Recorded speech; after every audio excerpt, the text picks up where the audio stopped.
자, 한번 따라 하실까요? 섬김, 그 찬란한 기쁨. 오늘 함께 나눌 설교 제목입니다. 여러분, 역설이라는 단어를 아시죠? 이 역자가 거스를 역자고요, 말씀설자거든요. 거스르는 말, 좀 반대되는 말.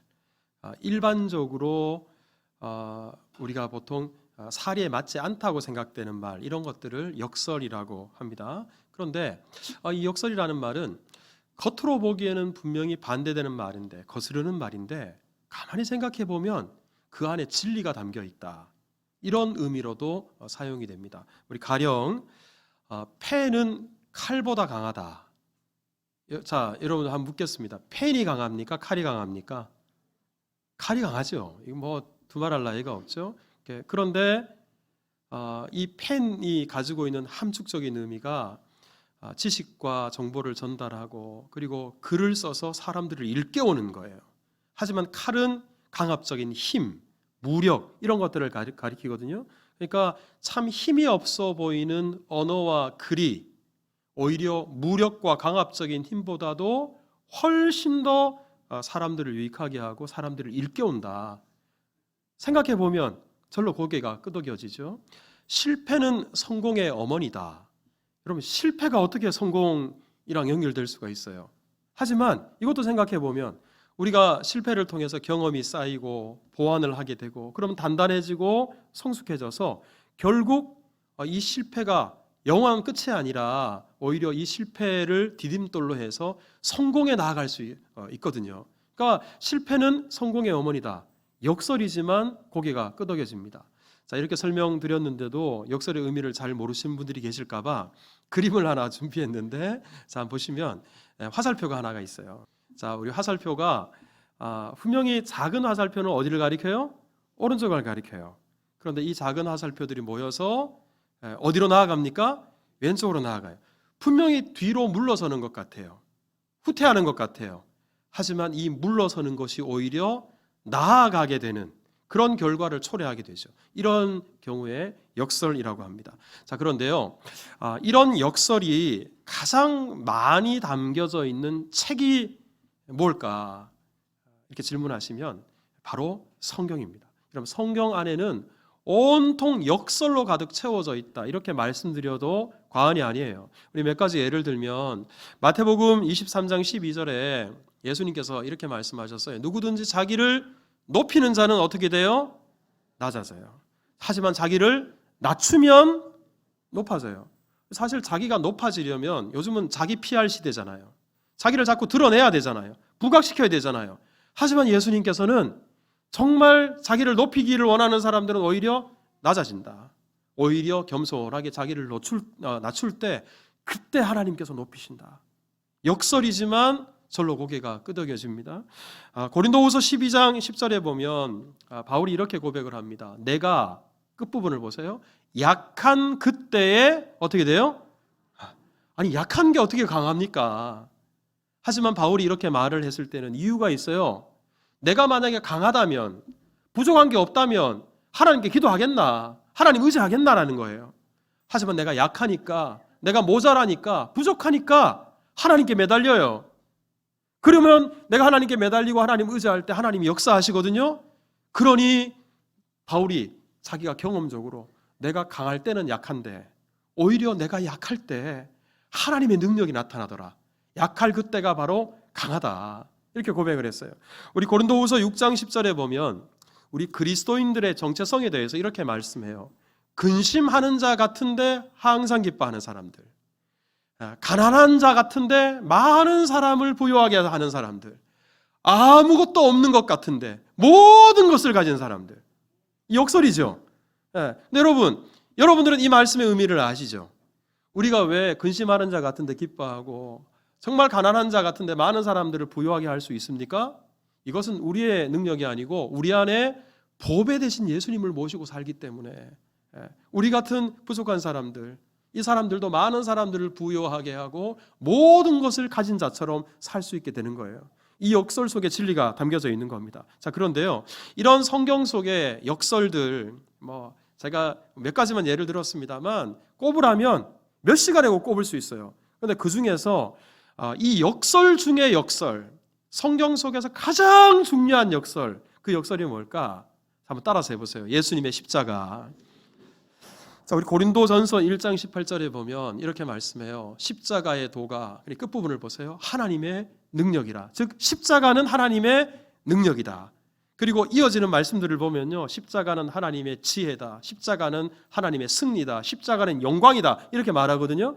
여러분, 십자가가 능력이다 그러면 이 시대 그리스도인들은 맞아요, 십자가 능력이죠, 십자가 지혜죠, 누구나 다 이렇게 말을 합니다. 하지만 원래 십자가가 뭐예요? 흉악범들, 가장 흉악무도한 범죄자들을 처형하는 처형 방법이에요. 그러니까 이 십자가는 미련한 거고요, 어리석은 거고요, 실패고요, 부끄러운 거예요. 이것보다 더 수치스러운 게 없어요. 그런데 성경에서는 십자가가 하나님의 능력이다. 여러분, 이 얼마나 큰 역설입니까? 하지만 우리 하나님께서 능력이 없으셔서 하나밖에 없는 외아들을 십자가에 못 박혀 죽게 내버려 두시지 않으셨어요. 예수님이 십자가에서 죽으셔야 저와 여러분들이 생명을 얻으니까, 예수님을 십자가에 매달아서 버리셔야 저와 여러분들을 얻으니까, 예수님께서 십자가에서 피를 흘리고 죽으셔야 저와 여러분들이 구원받으니까, 영원한 생명을 얻으니까. 여러분, 예수님의 십자가를 통해 저와 여러분들을 구원하셨어요. 영원한 생명을 주셨어요. 그러기에 십자가는 실패가 아니고 십자가는 하나님의 능력이고 지혜고 영광이고 승리가 되는 겁니다. 여러분, 이것이 바로 성경 속에 나와 있는 역설입니다. 자, 그런데 이 중요한 역설이 오늘 우리가 읽은 본문에도 등장을 합니다. 자, 우리 오늘 본문에 핵심적인 단어가 있어요. 바로 섬김이라는 단어인데요, 오늘 본문에 두 번이나 나옵니다. 자, 25절을 한번 보세요. 그러나 이제는 내가 성도를 뭐 하는 일로? 섬기는 일로. 자, 27절 끝부분을 한번 보세요. 그들을 뭐 하는 것이? 섬기는 것이. 자, 우리 오늘 본문의 주제, 핵심은 바로 섬기는 것입니다. 자, 그런데요, 이 섬긴다는 말이 오늘 이 시대에는 대단히 고상한 말이에요. 좋은 말이에요. 귀한 말이에요. 우리 교회 어떤 장로님을 보면서 장로님 어떻게 그렇게 잘 섬기세요? 자, 이렇게 말을 하면 이 말이 욕입니까? 칭찬입니까? 칭찬이죠. 우리 어떤 권사님을 보면서 권사님은 섬기는 은사가 있으신 것 같아요. 자, 이렇게 말하면 이게 욕 보이는 겁니까? 아니면 높이는 겁니까? 높이는 거죠. 우리 시대는 그렇습니다. 하지만 성경이 기록될 당시에는 그렇지 못했어요. 이때 섬기는 것은 누가 하는 일이었냐면 노예라 하는 일이고 종이나 하는 일들이었어요. 그래서 예수님께서 허리에다가 수건을 두르고 대야를 준비하셔서 제자들의 발을 닦으시면서 제자들을 섬기려고 하니까 손사래를 쳤어요. 아니, 예수님, 비천한 종들이나 하는 일을 어떻게 주와 선생 되신 예수님께서 하려고 하십니까? 예수님, 우리를 섬기는 거 절대로 있을 수 없습니다. 섬기는 것은 합법적으로 노예 제도가 있던 성경시대에는 그야말로 부정적인 의미예요. 부끄러운 일이에요. 정말 비천한 사람들이나 하는 일이었습니다. 그래서 이 시대에서 만약에 참 잘 섬기시네요, 이렇게 말을 하면 당신 참 종노릇 잘하네, 이 말과 똑같습니다. 별로 달갑지 않은 그런 말이죠. 그런데요, 우리 이런 시대에 우리 오늘 본문에 보면 섬긴다는 이 단어와 짝을 이루고 있는 단어가 하나가 있어요. 자, 그게 뭔가? 자, 우리 본문 26절을 한번 보세요. 이는 마게도냐 아가야 사람들이, 끝부분을 보세요. 기쁘게 얼마를 연보하였다. 기쁨이라는 단어. 자, 우리 27절도 한번 보세요. 저희가 어떤 마음으로? 기뻐서. 자, 여기서 섬김이라는 단어와 짝을 이루고 있는 단어가 기쁨이에요. 여러분, 이런 시대에 섬긴다는 것이 부정적인 의미로 받아들여지는 이때에 섬기는 것이 기쁩니다. 섬길 수 있어서 기쁩니다. 오늘 본문에서 그렇게 말씀하고 있습니다. 그래서 저는 참 이 부분이 너무 귀한 것 같아요. 요즘 우리 시대는 이해하지 못하는 역설이 아닐까. 그런데도 오늘 이 본문을 묵상해 보면 그냥 섬기는 것이 기쁩니다, 이 정도가 아닌 것 같아요. 그래서 오늘 제가 설교 제목을 섬김, 그 찬란한 기쁨이라고. 한번 따라서 해보세요. 섬김, 그 찬란한 기쁨. 그냥 찬란한 기쁨 그러지 마시고요, 찬란한 기쁨이에요. 이 섬김이 적당한 기쁨이 아니라 정말 찬란한 기쁨, 빛이 나는 기쁨이다. 이 사실을 여러분들이 아셨으면 좋겠습니다. 자, 그러면 섬김이 도대체 무엇이길래 찬란한 기쁨이 되나? 자, 여러분, 오늘 우리가 로마서 15장을 읽었는데요. 로마서가 어떤 책인지 여러분 잘 아실 겁니다. 로마서는 바울이 로마 교회 성도들에게 복음을 전하려고 쓴 책이에요. 그래서 이 로마서 안에는 복음의 진수, 복음의 핵심, 복음의 내용들이 가득 채워져 있습니다. 오죽하면 성경학자들이 성경 66권이 다 불타버리고 그 중에서 로마서 한 권만 남는다 할지라도 이 로마서를 읽고 구원받을 수 있다. 복음의 핵심이 이 안에 다 담겨져 있으니까. 특별히 로마서 1장부터 11장까지는 우리가 어떻게 죄인 되었는지, 그리고 죄인 된 우리를 위해서 예수님이 무엇을 하셨는지, 그리고 우리가 어떻게 하면 구원받는지, 이 내용이 로마서 앞부분에 가득 채워져 있어요. 그리고 로마서 12장부터 오늘 본문 15장, 이 후반부에는 이렇게 복음의 능력으로 구원받은 하나님의 자녀들이 어떻게 살아야 하나, 이것에 대한 말씀이에요. 그 말씀 속에 오늘 본문 섬겨라, 섬기는 것이 기쁨이다, 이 말씀이 들어져 있거든요. 연결시키면, 자, 저를 한번 따라서 합시다. 구원받은 사람은 섬기는 자가 되어야 합니다. 바로 이렇게 귀결되는 겁니다. 그래서 오늘 우리가 25절부터 읽었습니다만 로마서 15장 1절이 이렇게 시작해요. 보세요. 믿음이 강한 우리는 마땅히 믿음이 약한 자의 약점을 담당하고 그랬어요. 여기서 믿음이 강하다고 하는 사람, 먼저 믿은 사람들, 아니면 직분을 더 중한 직분을 맡은 사람들, 이런 분들은 믿음이 약한 사람, 이제 예수님 믿은 지 얼마 안 되는 분들, 그리고 바빠서 신앙생활을 제대로 하지 못하는 분들, 여러 가지 연약함이 있는 분들, 이런 분들의 약점을 뭐 하라고요? 담당하라고. 먼저 믿은 우리가 섬기는 자가 되어야 된다. 그리고 자기를 기쁘게 하지 말고 그 다음 절을 한번 보세요. 우리 각 사람이 누구를 기쁘게 하라고요? 이웃을 기쁘게 하라. 여러분, 이웃을 어떻게 기쁘게 할 겁니까? 섬길 때 이웃을 기쁘게 할 수 있는 거예요.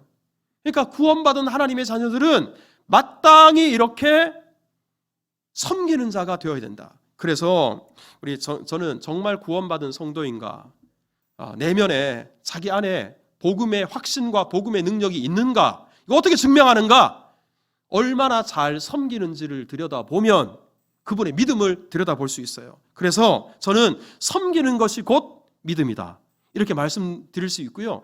그리스도인 다움이 뭐냐? 바로 잘 섬기는 것. 그게 바로 그리스도인 답다는 거예요. 여러분, 이게 제 말이 아니고요. 로마서 15장 3절에 보면 보세요. 그리스도께서도, 즉 예수님도 자기를 기쁘게 하지 않으셨다. 이 말이 무슨 말이에요? 예수님께서도 다른 사람을 섬기셨다.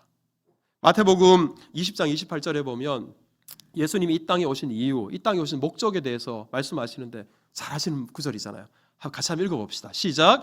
인자가 온 것은 섬김을 받으려 함이 아니라 도리어 섬기려 하고 자기 목숨을 많은 사람의 배속물로 주려 함이니라. 예수님이 이 땅에 온 이유가 뭐냐? 섬김을 받으려고 함이 아니라, 사실 예수님은 섬김을 받으셔야 될 분입니다. 천지를 창조하신 창조주가 되시고 하나님의 아들이시잖아요. 섬김과 영광과 모든 것을 받으셔야 돼요. 하지만 예수님이 이 땅에 오신 이유는 그것을 포기하고 오히려 섬기시려고, 어디까지 섬기시려고 했냐 그러면 죄의 문제를 위해서 예수님 우리 대신 죽어주시려고, 죽으시는 데까지 섬기시기 위해서 예수님이 이 땅에 오셨습니다. 저와 여러분들은 그리스도인이잖아요. 구원받은 하나님의 자녀들이잖아요. 그리스도인이라는 말의 뜻이 뭡니까? 작은 예수예요. 예수님처럼 섬기며 사는 사람이에요. 예수님을 따르는 거예요. 예수님을 본받는 거예요. 예수님이 섬기셨다면, 예수님도 자기를 기쁘게 하지 않고 다른 사람을 기쁘게 하는 삶을 추구하셨다면 그리스도인 된 저와 여러분들이 이렇게 섬기는 삶을 살아야 되지 않겠는가 하는 겁니다. 자, 그런 의미에서 저는 이번 새생명 축제 때 참 기뻤어요. 여러 가지가 기뻤는데 그 중에 하나가 뭐냐면, 우리가 보통 새생명 축제를 치르려면 봉사자들, 섬김이들이 많이 필요해요. 우리 지난 주 새생명 축제 때 한 400명 가까운 분들이 우리 교회에 방문하셨는데 그 많은 손님들 안내하고 모시고 또 교회에서 준비한 것들을 그분들에게 우리 드리려면 정말 섬기는 분들 한두 분이 필요한 게 아니에요. 그래서 예전의 경우는 지목했어요. 자, 우리 집사님 2부 예배 때 본당 앞에 서세요. 자, 우리 권사님 지하 식당에 어디에서 하세요? 다 이렇게 했어요. 근데 올해는 제가 말씀을 들으니까 우리 누구를 지목하고 시킨 게 아니고 우리 다 자원봉사자들, 우리 자원에서 신청하게 하셨고, 그러다 보니까 어떤 분은 내가 필요한 교회에서 필요한 시간 위치에 저를 넣어 주십시오, 이렇게 자원하신 분도 계셨고, 어떤 구역은 구역 식구들 전체가 우리 구역이 이번에 좀 섬기고 싶다고, 그래서 구역원 전부가 섬겼어요. 그래서 그런지 4년 만에 새생명 축제를 하면서도 질서정연하게 우리 방문하신 분들께서 저희가 얼마나 칭찬을 하시는지, 교회에 오니까 우리 성도님들이 너무 얼굴이 밝으시고 기쁨으로 섬기시고, 그리고 이 많은 분들이 와서 우리 3부 예배 때는 본당이 모자라가지고 지하에까지 3층에까지 올라가서 예배를 드렸거든요. 그렇게 예배를 드리는데도 불구하고 전혀 불편함이 없이 우리 교회 예배 참여하고 가신다고 여러분들 덕분에 제가 칭찬을 받았어요. 그런데 제가 이런 섬기는 것, 이것이 왜 기쁜가 하면, 앞서 말씀드린 것처럼 섬기고자 하는 마음이 생긴다는 것은 곧 믿음이 자란다는 것이기 때문에, 여러분 이게 얼마나 귀한지. 그래서 제가 새 가족들이 오신 것도 기쁘지만 우리 잘 섬기는 성도들이 된다는 사실이 너무 기뻤어요. 여러분 지금 이제 어느덧 우리 한 해가 다 지나고 12월 끝자락에 와 있습니다. 우리 한 해 끝자락에 와 있는데요, 12월 달은 한 해를 마무리하는 중요한 달이면서 동시에 다가올 새해를 준비하는 달이에요. 여러분 이 준비, 내년 사역과 내년을 준비하기 위해서 가장 큰 준비가 뭐냐면 사람의 준비예요. 우리 세상에서도 인사가 만사라 그러잖아요. 교회도 마찬가지입니다. 교회에서 가장 중요한 게 사람이에요.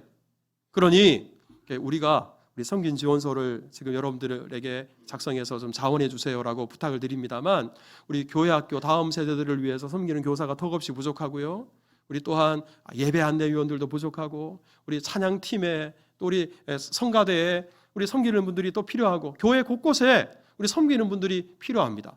우리가 이렇게 그리스도인 다움을 회복하고 우리 아름다운 마음으로 섬길 때 우리 교회가 더욱 따뜻한 교회, 우리 생명력이 넘치는 교회, 그리고 우리 함께 성숙되어져 가는 교회가 될 줄 믿습니다. 자, 그러면 오늘 본문에서 이렇게 섬김이 귀한데 누가 누구를 어떻게 섬겼다는 말일까? 자, 우리 26절을 한번 읽어볼까요? 다 같이 시작. 이는 마게도냐와 사람들이 예루살렘 성도 중 가난한 자들을 위하여 기쁘게 얼마를 연보하였습니다. 특별히 바울이 강조하고 싶은 것은 마게도냐 지역에 있는 교회 성도들, 그리고 아가야 지역에 있는 성도들이 예루살렘 교회 성도들 중에 가난한 자들을 위해서 구제비를 모아서 보냈다라는 거예요.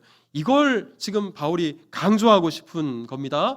자, 그런데 우리 여기에서 마게도냐, 아가야 이 지역, 지금의 그리스 지역에 있는 그런 지역에 교회들이 있었어요. 이 교회들이 이렇게 섬겼는데요, 근데 이분들이 예루살렘 교회 성도들에게 왜 이렇게 구제비를 모았냐 그러면, 우리 이때 당시에 엄청난 흉년이 예루살렘 교회에 찾아왔어요. 우리 사도행전 11장 28절에 보면 이런 말씀이 있어요. 자, 천하에 큰 흉년이 들리라. 우리 맨 밑줄에 로마의 글라우디오 황제 때 천하에 큰 흉년이 들리라 그랬는데, 이 직격탄을 예루살렘 지역에서 맞았어요. 그러니까 이 지역이 흉년 때문에 굶어 죽는 사람들이 속출하는 거예요. 그런데도 이 중에서도 많은 사람들이 어려웠지만 특별히 어려운 사람들이 누구였냐? 예루살렘 교회 성도들이 어려웠어요. 여러분 거기에는 중요한 이유가 있어요. 예루살렘 지역은 전부 다 유대인들입니다. 근데 그 유대인들 중에 그리스도인이 되었다라는 말은 원래 자기들이 믿었던 유대교를 버리고 그리스도인으로 개종을 했다는 말이거든요. 근데 유대교법에는 유대인으로서 유대교를 떠나면 출교 조치를 당합니다. 이게 헤렘이라고 하는데요, 이 헤렘에 해당되는 사람들은 유대인들과 식사도 같이 못하고요, 차도 같이 못 마시고요, 그리고 일자리가 필요해서 뭐 농장이나 아니면 사업장에 가서 일을 하려고 해도 사람을 고용할 수도 없고요, 심지어 이런 기근이나 아니면 재난이 닥쳐서 누군가의 도움이 필요해요. 아무리 급박하고 어려운 상황이 처해진다 하더라도 출교당한 사람은 절대로 도와주면 안 돼요. 그러니까 당시에 예루살렘 교회 성도들은 예루살렘 안에서 고립된 섬과 같았어요. 그러니까 누군가 흉년이 있어도 나라에서도 도와줄 수 있고 주변에 그래도 좀 넉넉한 사람들이 도와줄 수도 있지만 예루살렘 교회 성도들은 그 누구로부터도 도움을 받지 못했습니다. 자, 이 사실을 알고 사도 바울이 당시에 이 마게도냐 지역, 아가야 지역의 교회들에게 부탁을 합니다. 자, 고린도전서 16장 1절에 보면 성도를 위하는 연보에 관하여는 내가 갈라디아 교회들에게 명한 것 같이 너희들도 그렇게 해라. 여러분, 이 고린도 교회가 아가야 지역에 있는 교회예요. 그러니까 고린도 교회 성도들에게 너희도 그렇게 좀 섬겨라. 바울이 그렇게 말을 했습니다. 자, 이 말을 듣자마자 오늘 본문 27절을 보십시오. 저희가 기뻐서 하였거니와, 의무감으로, 마지못해서가 아니라 기쁜 마음으로 아가야 지역의 교회들이 이렇게 섬기는데 동참을 했어요. 근데 마게도냐 교회 성도들은 이것보다 훨씬 더 했어요. 자, 고린도후서 8장 1절에 보면 자, 마게도냐 교회들이 나오죠. 이 교회가 어떻게 섬겼나? 그 다음 절 2절을 한번 보세요. 이들이 환난의 많은 시련 가운데 그들의 넘치는 기쁨과 극심한 가난이 풍성한 연보를 넘치도록 했다. 자, 우리 마게도냐 지역 교회들이 연보를, 구제비를 풍성하게 했대요. 그런데 어떻게 풍성하게 했나? 자기들도 환난의 많은 시련이 있어요. 자기들도 극심한 가난이 있어요. 그런데도 자기들보다 더 어려운 사람들, 그 예루살렘 교회 흉년이 들어서 고통당하고 있는 예루살렘 교회 섬 안에 갇힌 사람들과 같은 사람들을 마음을 다해서 풍성하게 넘치도록 섬겼다라는 겁니다. 여러분, 이것을 보면 당시에 마게도냐 교회 성도들의 믿음이 어느 정도였는가를 알 수 있어요. 그리고 또 한 가지 우리가 알게 되는 것은 남을 돕고 섬기는 것은 절대로 물질이 많아서 부자라서 할 수 있는 일이 아니다. 이것을 깨닫게 됩니다. 제가 연말이 되면 기사를, 신문 기사나 아니면 우리 인터넷 기사를 통해서 참 마음이 따뜻해지는 그런 기사들이 있는데요. 우리 밀양의 한 장애인 부부가 있어요. 이분들이 우리 화면을 보시면 이 돈을 가지고 우리 기탁을 했어요. 그런데 이 액수가 한 50만 원이 조금 넘는데 이분들이 지금부터 한 5년 전부터 매일 1,000원씩 1년을 모으면 한 36만 원 정도 돼요. 자식들이 용돈을 주는 것에 조금씩 모아서 한 50여만 원씩, 본인들도 장애가 있고 기초생활 수급자예요. 그런데도 그것을 해마다 기탁을 해요. 매일 1,000원씩 모으니까 이게 진정성이 없으면 이렇게 할 수 없는 거죠. 그러니까 이분들이 가지고 와서 자기들보다 더 어려운 이웃들을 도와주십시오.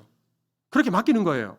이분들의 마음을 보면 부자여서 남을 도와주는 게 아니라는 것을 알게 되죠. 우리 부산의 한 기초생활 수급자분은 동사무소에 찾아와서 37만 원이 넘는 돈, 지금 화면에 보시는 이 돈을 기탁을 하셨어요. 근데 이분이 이렇게 말을 했어요. 적은 돈이지만 사회 구성원으로서 저의 역할을 하고 싶어서, 본인도 이 사회의 한 구성원으로서 뭔가 다른 사람에게 보탬이 되고 싶어서 모아둔 것을 가지고 기탁을 하는 거예요. 이분 마음이 대단히 건강하잖아요. 마음이 대단히 부유하잖아요. 우리 경기도의 한 독거노인 한 분도 100만 원을 가지고 기탁을 하셨어요. 근데 이분이 독거노인 얼마나 외롭고 힘든 시간을 보내시겠어요. 하지만 이분의 마음도 그래요. TV를 보니까 자기보다 훨씬 더 어려운 독거노인들이 주변에 많더라. 그분들을 위해서 써달라. 동병상련이라고 그들의 아픔을 아는 거예요. 그러니까 본인보다 더 어려운 사람을 섬기고 싶은 겁니다.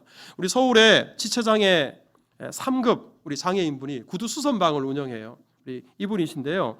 우리 이분이 본인이 이 구두 수선을 통해서 일한 돈 100만 원을 기탁을 하셨어요. 이분이 한 말이 참 감동적이에요. 이렇게 말을 해요. 저는 장애 때문에 일하는 것이 대단히 더디고 서툽니다. 그런데도 지역 주민분들이 만족스럽지 못하겠지만 늘 구두를 저에게 맡겨주십니다. 그러니까 저는 다른 분의 도움이 없으면 못 삽니다. 저 또한 이렇게 다른 분들의 도움을 받는 사람이 도움을 받으며 살아가고 있으니까 저 또한 더 어려운 사람들 조금이라도 돕고 싶습니다. 그래서 구두 수선한 돈 100만 원을 모아서 기탁을 하는 거예요. 그런 의미에서 저는 이후로도 우리 교회가 물질로 부자 교회, 외형이 큰 교회를 추구하지 않습니다. 마음이 부유한 교회, 그리고 믿음이 큰 교회, 그렇게 될 때 우리 교회 작은 교회도 지금까지 해온 것처럼 우리 이웃들을 섬기고 우리 주를 섬기는데 모자람이 없을 겁니다. 우리 그런 성도, 그런 교회 함께 이루어 가십시다. 자, 그러면 우리 섬기는 일을 어느 정도 우선순위를 두고 해야 되나? 자, 우리 오늘 본문 28절을 보면 우리 바울이 이렇게 말을 해요. 그러므로 내가 이 일을 마치고 이 열매를 그들에게 확증한 후에 보세요. 너희에게 들렀다가 서보나라고 가니라. 여기서 너희는 로마예요. 그리고 서보나는 스페인이에요. 근데 이게 무슨 말이냐 그러면 원래 바울의 계획은 로마에 가서 복음 전하기를 원했어요. 그리고 스페인에 가서 선교하기를 원했어요. 그리고 계획 스케줄을 다 짜놨어요. 그런데 예루살렘 교회가 힘들다는 소식을 들었어요. 마게도냐 교회 그리고 아가야 지역에 있는 교회들로부터 섬기는 돈을 다 받았어요. 그리고는 이런 복음 전하는 일, 선교하는 일을 다 뒤로 미뤄두고 먼저 섬김의 현장인 예루살렘 교회에 갔다가 그 다음에 로마에 그리고 스페인에 가겠다. 바울이 그렇게 말한 겁니다. 바울이 섬기는 일을 얼마나 앞세웠는지, 이렇게 어려운 상황 가운데 있는 사람들을 구제하고 다시 이렇게 세우는 일을 얼마나 중요하게 여겼는지를 알 수 있는 대목이에요. 이뿐만이 아닙니다. 바울이 이 모여진 돈을 가지고 예루살렘에 가면 예루살렘 지역에 있는 유대인들은 그 누구보다도 바울을 죽이려고 혈안이 돼 있어요. 그러니까 수많은 사람들이 바울에게 다른 사람 시키십시오. 바울이 예루살렘 직접 가면 큰일 납니다. 지난번에도 그런 어려움 겪지 않았습니까? 눈물을 흘리며 말렸어요. 그런데도 내가 이 예루살렘 교회에 가서 그들을 격려하고 그들을 섬기고 싶다. 아니, 목숨 걸고 섬기는 일을 위해서 갔어요. 아직 돌아봐야 될 지역도 많고 섬겨야 될 일도 많은데 생명을 내걸고 섬기는 일에 앞장섰다는 거예요. 그럼 섬기는 일이 얼마나 중요하면, 섬기는 일이 얼마나 가치가 있으면 바울이 이렇게까지 했겠습니까?